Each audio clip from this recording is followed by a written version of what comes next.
The Budgeting Process for Arizona Public Schools by Rubin Toles. One of the most important things to understand before creating an effective budget is where does the money come from? There are multiple sources, and often those sources have restrictions.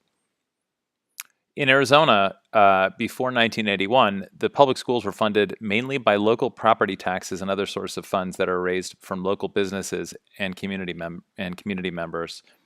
This is interesting given the nationally relatively low property taxes in Arizona, which may account for the fact that we have been in the bottom of per pupil funding in the state for decades.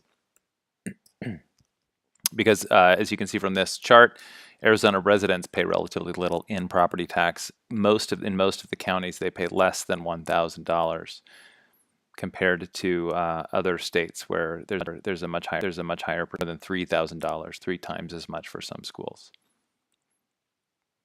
Arizona is ranked near the bottom in per pupil spending, and even that spending has decreased in recent years. Here's a chart which shows Arizona displays the lowest states in per pupil funding according to these sources.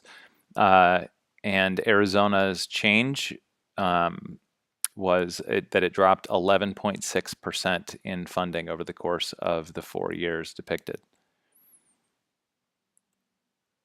In 2015, according to statistics compiled by the NEA, Arizona ranked 50th in per pupil funding, which puts us dead last in the nation.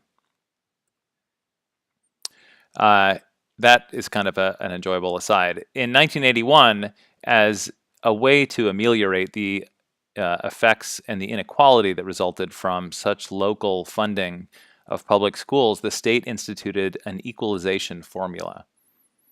And the way that worked is that it took the base support level, the transportation support level, the soft capital, and the unrestricted capital, and then it subtracted local property taxes using the qualifying levies and the county equalization assistance measures. And that determined the amount of state aid that the state would give to each district. Local funding is still a dominant source of public school funding. So you can tell from this chart that local funds are just over a third of all the funds for every single public school district in Arizona. State funds are the biggest chunk at 43%, and federal funding, though many people, I think, have an outsized picture of the degree to which the federal government controls state schools, the true picture is that the federal funding accounts for a very small portion of the pie. Starting in school year 2016-17, this current school year, the state made another change in the funding formula, which has cut about $32 million out of its district budgets across the state, reducing the budget capacity of 149 districts.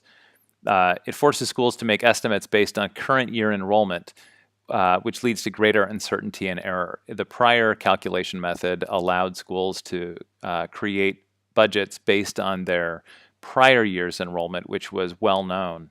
But shifting to current year enrollment especially hurts districts with declining enrollment because they have to make projections. And there's a lot of uncertainty, and this is very difficult, especially with regards to hiring staff, because it's difficult to create a budget and hire staff if you are uncertain about how close your estimate will be to the reality of the funding that you'll get. What are the various kinds of funds and how are they calculated is another important question that we all need to answer before we are able to create or evaluate a budget. Each fund is calculated differently and can be used for different purposes, and I'll just explain them here briefly. There's the base support level, and this is the largest chunk of the funding that comes from the state. And this is calculated based on a couple of very important measures. ADM, or average daily membership, is a measure that any school administrator will be familiar with, at least in Arizona. It may be named something else in other schools. And that's based on the full-time enrollment, or the FTE. In Arizona, that means that full-time enrollment for one student is that they are taking 4 subjects at 123 hours each. And that can be delivered over any number of days, which allows for some districts to try experimental scheduling with block scheduling, where they will take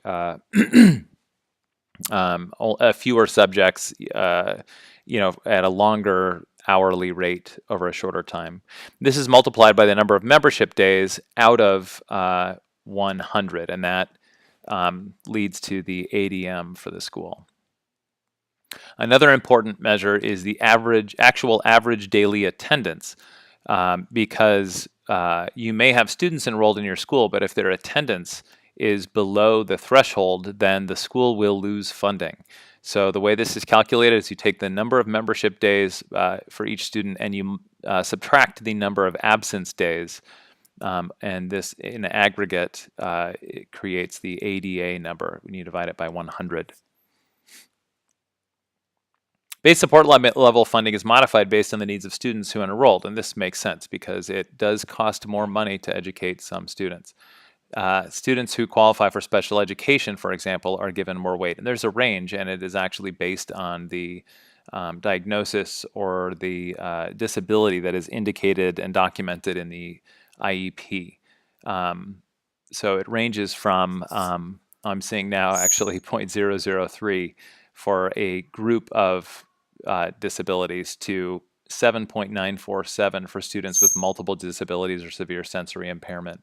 And this makes sense because many of those students do require one-on-one aids. They have severe disabilities with regard to major life abilities, including speaking, mobility, self-care, etc. So they really do require much more funding than the typical student. English language learners and also students in bilingual education, they qualify for greater weight in the overall budgetary calculation of an additional 0.115. So you can see that a district that was educating a lot of English language learners would receive additional funding for support staff and training and those things that would be necessary to provide a quality education for those students. Another source of funding is the transportation support level, and this is provided to districts only, not charter schools. Charter schools are not responsible for transporting their students, but districts are, based on how many students they have to transport how far, and that's based on a number of different factors: the number of miles, whether special education students have different hours and require different bus systems, etc. Another kind is soft capital, which is based on ADM and can be used for short-term capital expenditures. Basically, the district gets about $225 per ADM per student, though it's higher for small districts to make up for the fact that larger districts have economies of scale. It can be used to meet academic adequacy standards such as textbooks, instructional aid materials, and computers. Another kind of fund is unrestricted capital. And this, as it sounds, means that it can be used for many short-term capital expenditures. It's also based on ADM. It's a teeny bit more. It's in Arizona, 225.76 per ADM. High schools actually get an additional fund of unrestricted capital to fund textbooks because high school textbooks tend to be more numerous and more expensive than other levels. And this can be used to meet academic adequacy standards such as textbooks, instructional aid materials, and computers as well. This is the least restricted additional fund.